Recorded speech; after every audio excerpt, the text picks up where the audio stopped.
Hello, it's Rebecca from Aunt Beck's Bakery, and today I'm going to show you how to properly fill a piping bag with frosting, or in this case, in this channel, it is spackling, which I use to decorate my fake cakes. So first of all, you're going to want a bag that's, I would recommend no smaller than a 12-inch bag. 12-inch is the smallest I'm gonna want to go. It's just not comfortable otherwise for me in my hands. You know, like an 8-inch bag or something. They're just too small. You can't put enough icing in there. You're gonna have to continuously refill it.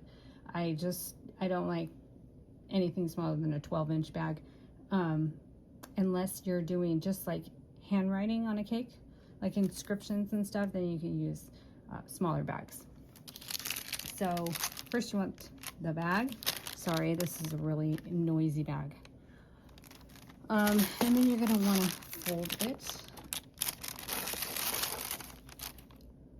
at the top.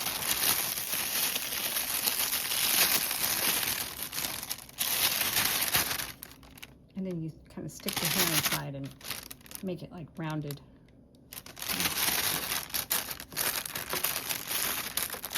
So you have a nice little fold right here, okay? This part should be like clear and have no frosting on it. So, okay, I'll show you what I mean in a second. So I have my spackle, which I already hand whipped. You know, I just like really whipped it fast to get it this like nice creamy kind of consistency, because otherwise the spackle comes in the bucket and it's really like airy. You see a lot of air pockets, so you have to whip it really fast with a little spatula. Then you go like this,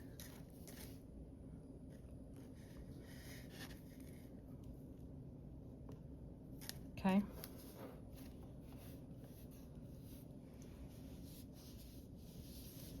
There's my frosting, and you put it inside the bag like this. I'm kind of using my thumb, which you can't really see because it's under the fold, but I'm pressing my spatula against it. And we're gonna add a little more.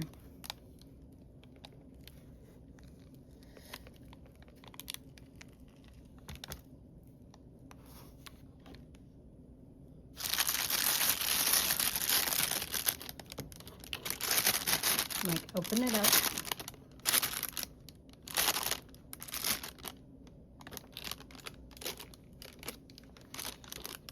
and put it straight down inside.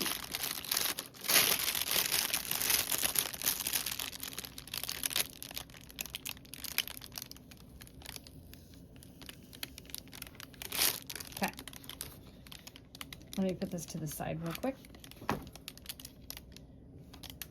Okay, so this part mostly is still clear of frosting. So we fold it over.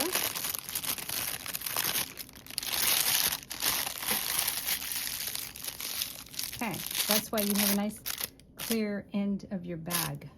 We've all overfilled our bag at one time or another, and you get the frosting spilling out and it gets all over your hand and it's a big mess. And so we want to avoid that. That's why we fold it over. Okay. And then I'm going to get a rubber band and just tie the end. You can use, you know, twist ties or rubber bands.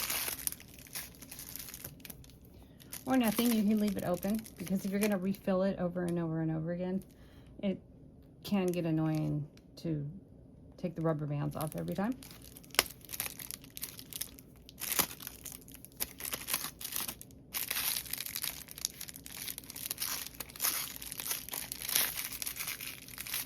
Okay. And then I'm going to squeeze the bag, and then I'm gonna just squirt out a little bit back into the bucket. Okay, so this is a problem I see people having when they first start piping and decorating cakes. They want to hold the bag all the way up at the top of the bag. That's not the right way to do it. So what ends up happening is when you do that, you have to squeeze more to get the frosting out of the end of the bag. So it's a lot of pressure on your hand. So sometimes I'll see people doing it and their hands like shaking. It's because there's too much space between the tip and their hand where they're squeezing. So then, and especially if you only do it with one hand, I always use two hands when I pipe. If you do it with one hand, then you just have less control. And oh my God, I can't even do it. Okay, I can't even do it because I'm so used to doing it the other way. Two hands, okay?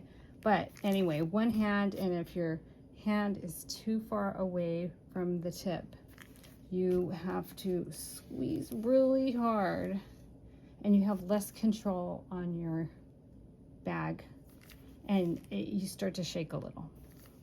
So what you're gonna wanna do is you should never fill the bag so tight that there isn't room to move the bag around. You want it like, you want the bag full, but not that full. You want to be able to squeeze it about halfway. So you really only want about maybe, what is this, like 4 inches between the tip and where you're squeezing it. You put your thumb like this, okay? If you can twist it, you'll be able to twist it later once some of the frosting is out. Okay, that's how much room you want from the tip to your thumb. Okay, never all the way up at the top. And you used two hands. Okay.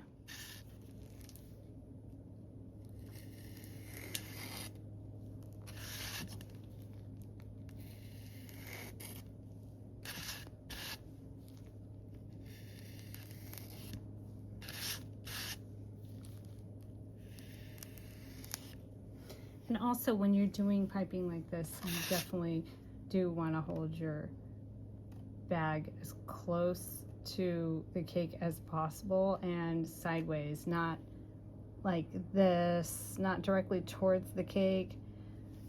It's completely different. Like if I'm holding it like this, it turns out like that. If I'm holding it like this,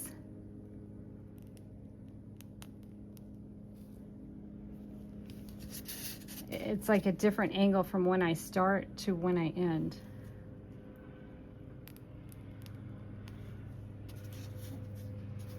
You see the angle? As opposed to this one, this one's flat against the cake. See how flat that is against the cake? And this one kind of pops up, you can see it. Okay, so I hope that helps someone for, you know, filling a piping bag and how you hold your piping bag. It's really important. It's just like these tiny little details that'll make the difference between straight piping and, you know, wiggly piping and, you know, hurting your hand too.